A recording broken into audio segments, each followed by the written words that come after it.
புரட்சி கலைஞர் விஜயகாந்த் அவர்களின் மறைவு இன்னைக்கு பேரதிர்ச்சியாக இருந்தது. காலையில் கிடைத்த செய்தி, அவர் வாழ்ந்தார் இறந்தார் என்று இல்லாமல் வரலாறாக ஒவ்வொரு சினிமா கலைஞரின் மனதிலும் அவருடைய ரசிகரின் மனதிலும் நீங்கள் இடம் பிடிச்சிட்டு தான் செஞ்சுருக்காரு.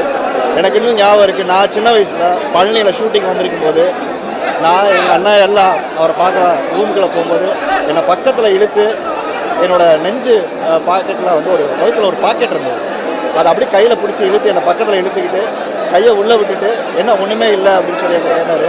நான் அப்படியே சிரிச்சுட்டு பக்கத்தில் நின்றுட்டே இருந்தேன்.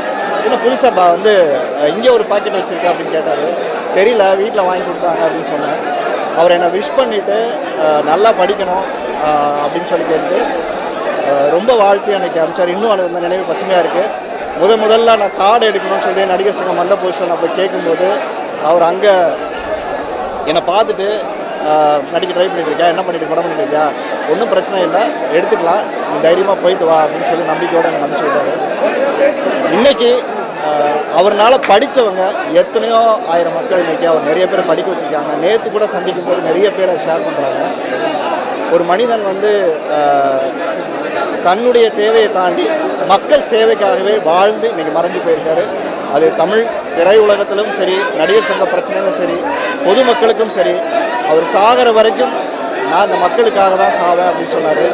எல்லோரும் செத்தா 6 அடி 3 அடி 3 அங்குலம் இருந்தால் போதும், இந்த விஜயகாந்துக்கு எந்த பணத்தையும் எடுத்துகிட்டு போக போகிறதில்ல, எனக்கு அதுதான் கிடைக்கும் போது நான் வாழ்கிற வரைக்கும் இந்த மக்களுக்காகவே வாழ்ந்து மறைந்து போகணும்னு சொன்ன வார்த்தை மாதிரியாகவே இன்றைக்கி அவர் மக்களுக்காகவே வாழ்ந்திருக்காரு. ஒரு மிகப்பெரிய துயரம் இந்த செய்தி காலையில் கேட்டது எல்லாருக்குமே இன்னும் நம்ப முடியல. கேப்டன் அண்ணா மனித நேயம், எப்பேற்பட்ட சாதனைகள். இப்போ தான் இயக்குனர் சொன்னார் 50 அசிஸ்டன்ட் டைரக்டருக்கு நல்ல வாய்ப்பு கொடுத்தார், அவரோட படத்தில் நான் நடித்தேன். அதாவது கேப்டன் அண்ணா 100 படங்களில் அதே கேமராமேன், அதே காஸ்டியூமர், அதே மேக்கப், எல்லாரு கூடயும் வந்து நான் எவ்வளோ படம் பண்ணியிருக்கேன். கேப்டன் கூட பால் வச்சு விளையாடின்னு இருப்பார், ஸ்டூலில் தான் உட்காருவார். அவர் என்ன சாப்பிட்றாரோ அந்த யூனிட்டில் எல்லாருக்குமே அதே சாப்பாடு தான். எத்தனை சாதனைகள். நடிகர் சங்கத்தை கடனிலிருந்து மீட்டினார், பல சாதனைகள் பண்ணார். இன்னைக்கு அவர் இல்லைன்றது என்னால் ஏற்றுக்கவே முடியல. அவர் ஆத்மா சாந்தியோடு இதை நான் வேண்டிக்கிறேன். கேப்டன் விஜயகாந்த் அவர்களுடைய மரணம் திரையுலகம் மட்டுமல்லாது ஒட்டுமொத்த உலகத்தில் வாழக்கூடிய தமிழர்களுக்கும் ஒட்டுமொத்த இந்தியர்களுக்குமே ஒரு மிகப்பெரிய பேரிழப்பாகும். மனித நேயத்தினுடைய முழு உருவம் என்று சொன்னால் அது கேப்டன் விஜயகாந்த் அவர்கள் மட்டும்தான். நடிகர் சங்கத்தினுடைய தலைவராக பொறுப்பேற்று நடிகர் சங்கத்தை கட்டி காத்தது மட்டுமல்லாது புரட்சி தலைவி அம்மா அவர்கள், டாக்டர் கலைஞர் அவர்கள் வாழ்ந்த காலத்திலேயே தனக்கென்று ஒரு கட்சியை துவங்கி தமிழகத்தினுடைய சட்டமன்றத்திலே எதிர்க்கட்சி தலைவராக அமர்ந்த பெருமையும் அவருக்கு மட்டுமே சாரும். ஒட்டுமொத்த சினிமா உலகம் மட்டுமல்லாது அனைவரிடத்திலும் அன்பையும் மனிதநேயத்தையும் போற்றக்கூடியவராக, உரிமை எடுத்து ஒவ்வொருவரையும் வழிநடத்துவவராக, ஒட்டுமொத்த உயிர்கள் அத்தனை பேர் மீதும் பேரன்பு கொண்டவரான ஒரு பெருமகனை ஒட்டுமொத்த நாம் இழந்திருக்கிறோம் என்பது மிகவும் வேதனைக்குரியது. அப்பேற்பட்ட ஒரு மகானுடைய, இப்பேற்பட்ட ஒரு தலைவனுடைய, எங்கள் நடிகர் சங்கத்தினுடைய தலைவருடைய இந்த இறுதி நிகழ்விலே கலந்து கொள்வதற்கு எங்களை போன்றவர்களுக்கே பாதுகாப்பு இல்லாத ஒரு நிலை நடந்து கொண்டிருக்கிறது. ஒட்டுமொத்தமாக இவ்வளவு பெரும் திரள் கூட்டம் வரக்கூடிய இந்த நேரத்திலே, இந்த தருணத்திலே இதை தமிழக அரசு மிக மிக நேர்த்தியாக கையாண்டிருக்க வேண்டும். காவல்துறையினரிடத்திலே கடுமையாக சட்டங்களை வகுத்து பொதுமக்களுக்கு எந்த இடையூறும் இல்லாமல், வரக்கூடிய முக்கியஸ்தர்களுக்கும் எந்த இடையூறும் இல்லாமல் இதில் ஏன் வந்தோம் என்கின்ற நிலைக்கு தள்ளப்பட்டிருக்கிறது. மிகவும் வேதனை அளிக்கிறது. இப்பேற்பட்டவருடைய நிகழ்விலே இப்படி ஒரு அரசாங்கம் இதை கையாளுகிறது என்பது நிச்சயமாக வேதனை அளிக்கக்கூடியதாக இருக்கிறது. எங்களுடைய கோரிக்கை, நடிகர் சங்கத்தினுடைய துணைத் தலைவராக நான் மாநில அரசுக்கு வைக்கக்கூடிய கோரிக்கை, மாண்புமிகு கேப்டன் அவர்களை ராஜாஜி அரங்கத்திலே வைத்து பொதுமக்கள் அத்தனை பேரும் கண்டுகளித்து அவரிடத்திலே ஆசீர்வாதத்தை பெற்று அவருடைய ஆத்மா இறைவனடி சாந்தி அடைய வேண்டுமெனக்கு வழி செய்ய வேண்டும் என்பதை நான் கோரிக்கையாக வைக்கிறேன். கேப்டன் அவர்களோட மறைவு கேட்டதும் எனக்கு மனசே தாளல. நான் கேப்டன் கூட 2-3 படம் நடிச்சிருக்கேன். அதில் ஒரு பர்டிகுலராக ஒரு படம், அந்த படம் நடிக்கும்போது அந்த படத்தில் அந்த காட்சி முடிஞ்சதுக்கப்புறம் எனக்கு டிப்ஸு தர மாதிரி ஒரு சீன் ஒன்று வரும். அப்போ அந்த 100 ரூபாய் டிப்ஸு என்கிட்ட கொடுத்தாரு. நான் காட்சி முடிஞ்சதுக்கப்புறம் அந்த பணத்தை திருப்பி கொடுத்தேன். அப்போ கொடுத்தப்ப கேப்டன் அவர்கள் சொன்னாங்க, இல்லை தம்பி இதை நீங்களே வச்சுக்கோங்க அப்படின்னு சொன்னாங்க. அப்போ ஒரு உதவி ஒன்று சார், அந்த பணத்தில் உங்களோட கையெழுத்து போட்டு கொடுங்க அப்படின்னு சொன்னேன். அப்போ அவங்க சொன்னாங்க, பணத்தில் கையெழுத்து போடக்கூடாதுப்பா, அது லட்சுமி அது அப்படின்னு சொன்னாங்க. உடனே நான் ஒரு பேப்பர் எடுத்து கொடுத்து அந்த பேப்பரில் கையெழுத்து போட்டு கொடுங்க சார்னு சொன்னேன். அப்போ வந்து வாட்ஸ்அப் ஃபேஸ்புக்கெலாம் பெருசாக இல்லை. அந்த பொக்கிஷத்தை நான் இன்னமும் என்னோட ஆஃபீஸில் அதை லேமினேஷன் பண்ணி வச்சுருக்கேன். அப்படி வாழ்ந்து கொண்டிருந்த கருப்பு எம்ஜிஆர் அவர்கள் இன்று நம்மளை விட்டு பிரிஞ்சிட்டாரு. புரட்சி தலைவர் எம்ஜிஆர் அவர்கள் இறந்தது டிசம்பர் மாதத்தில் தான். வாழ்ந்து கொண்டிருந்த கருப்பு எம்ஜிஆர் கேப்டன் விஜயகாந்த் ஐயா அவர்கள் இறந்ததும் இந்த டிசம்பர் மாதத்தில் தான். உண்மையிலே சொல்கிறேன், இந்த வருடம் 2023வது வருடம் ஒரு தரித்திரம் முடிச்ச வருடம் என்று நினைக்கிறேன். ஏன்னா இந்த வருடத்தில் நிறைய நடிகர்கள் இறந்துட்டாங்க. கேப்டன் ஐயா அவர்கள் நடிகரையும் தாண்டி ஒரு அரசியல் தலைவரையும் தாண்டி அவர் ஒரு மனிதாபியம் உள்ள ஒரு மனிதர். அவர் ஒரு ஆண் அன்னை தெரசா அவர்கள். அவருடைய மறைவு எனக்கு மனசை ரொம்ப பாதிச்சிருச்சு. நான் பிக் பாஸ் வந்ததுக்கு அப்புறம் இன்னைக்கு வந்து குலதெய்வம் கோயிலுக்கு போறதுக்காக தான் பிளான் இருந்துச்சு. ஆனா இந்த மாதிரி ஒரு துக்க செய்தி கேள்விப்பட்டவொன்னு அந்த குலதெய்வத்தை விட இந்த தெய்வம் தான் எனக்கு பெருசாக தெரிந்தாரு. அவரது ஆத்மா சாந்தி அடையணும்.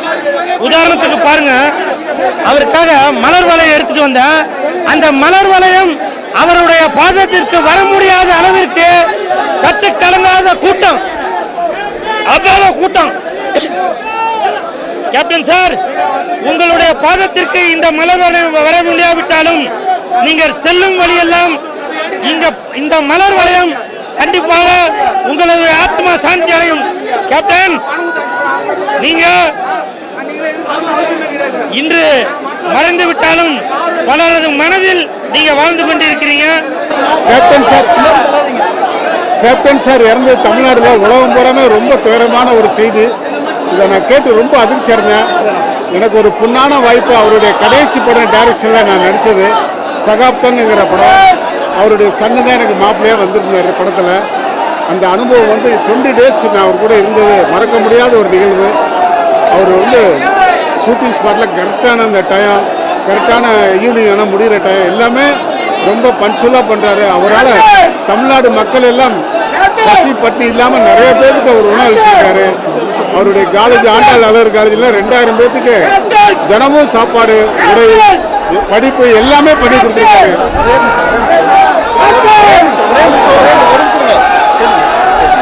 அவருடைய இந்த இழப்பை வந்து என்னால் இல்லை, எங்கள் ரசிகமாக இருந்தாலும் சரி, தாய்மாராக இருந்தாலும் சரி, தமிழ்நாடு மக்களுக்கு இன்னைக்கு வந்து ஒரு துயரமான ஒரு நிகழ்ச்சி. அவருடைய குடும்பத்தாருக்கும் அவருடைய சன்னு 2 பேர்த்துக்கும் என்னுடைய ஆழ்ந்த அனுபவத்தை நான் தெரிவிக்கிறேன்.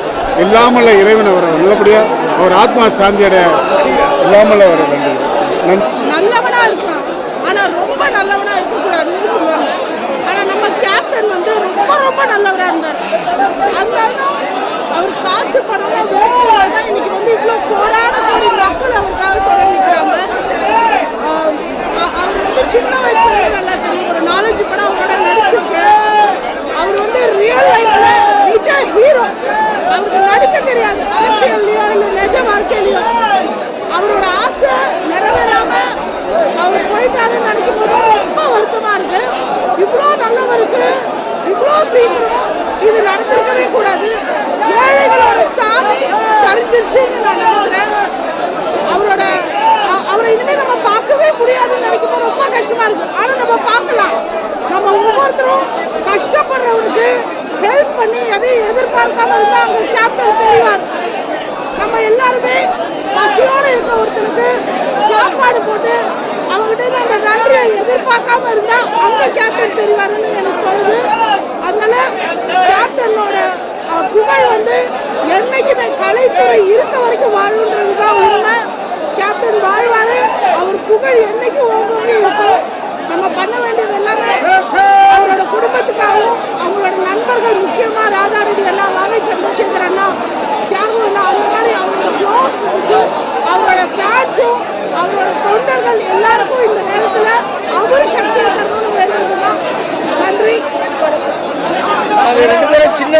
நாங்கள் நடிச்சுட்டு இருக்கோம். நான் சின்ன வயசுலேருந்து நடிச்சிருக்கேன். அண்ணனோட ஒரு 5-6 படம் நான் நடிச்சிருக்கேன். என் வீடு மன்னாரப்பேட்டை. என் வீட்டில் வந்து யாரும் காரில் என்னை ட்ராப் பண்ண மாட்டாங்க. அதனால் நடிகர் சங்கத்தில் விட்டுட்டு போயிடுவாங்க. ஒரு நாள் நான் குழுவில் இருக்கும்போது அண்ணன் வந்து என்னை கூப்பிட்டு, எங்கடா உன் வீடு? நான் மன்னாரப்பேட்டையில் இருக்கேன்னா அப்படின்னா, டேய் அந்த ரூம் தாங்கடா, இனிமேல் வந்தால் ஒரு ரூமில் தாண்டா இருக்கணும், ஏசியை போட சொன்னேன். ஒரே மனுஷன் கேப்டன் மட்டும்தான், கேப்டன் மட்டும்தான். அந்த நல்ல மனுஷனுக்கு இப்படி ஒரு விதியா? இது வயசே கிடையாது, இது வயசே கிடையாது. அவர் நல்லா இருக்கணும், அவர் நல்லா இருந்திருக்கணும், நல்லா இருந்திருக்கும். எவ்வளோ பேருக்கு ஒரு சின்ன நடிகர்லேருந்து ஒரு ஜூனியர் ஆர்டிஸ்ட்லேருந்து ஸ்டண்ட்லேருந்து எல்லாருக்குமே அவர் வந்து அவ்வளோ மரியாதை கொடுத்து அவ்வளோ எல்லா நல்ல விஷயங்களும் செஞ்சுருந்தார். கடைசியாக நாங்கள் போய் அவரை சந்திச்சது கூட அவரால் பேச முடியல. இருந்தாலும் அவர் எங்ககிட்ட கேட்குறாரு, நாடக நடிகர்கள் எப்படி இருக்காங்க, அவங்களுக்கு எவ்வளோ சம்பளம் தராங்க, ஜூனியர் ஆர்டிஸ்ட் எப்படி இருக்காங்க, அவங்களுக்கு ஒழுங்காக பென்ஷன் போகுதான்னு கேட்குறாரு. அந்த அளவுக்கு அந்த நடிகர் சங்கத்தை மட்டும் இல்லைங்க, அந்த நடிகர்களை தன்னுடைய குடும்பத்தில் இருக்கிறார் நினைச்சவர். அந்த நல்ல வருஷம் தர்மம் தலைக்காகல அப்படின்னு எல்லாருக்கும் சமமான சாப்பாடு. இவர் என்ன சாப்பிட்றாரோ அதே தான் எல்லாம் சாப்பிட்டார். உண்மையாலுமே அவர் ஏன் கடவுள் கூட்டு போயிட்டாரு. இப்பெல்லாம் சினிமாவில் இருக்க நடிகர்களோட ஒவ்வொரு வாழ்க்கையும் டப்புன்னு முடியுது. கடவுளே கொஞ்சம் கேப் கொடுங்க, கேப் கொடுங்க, கேப் கொடுங்க தயவு செய்து.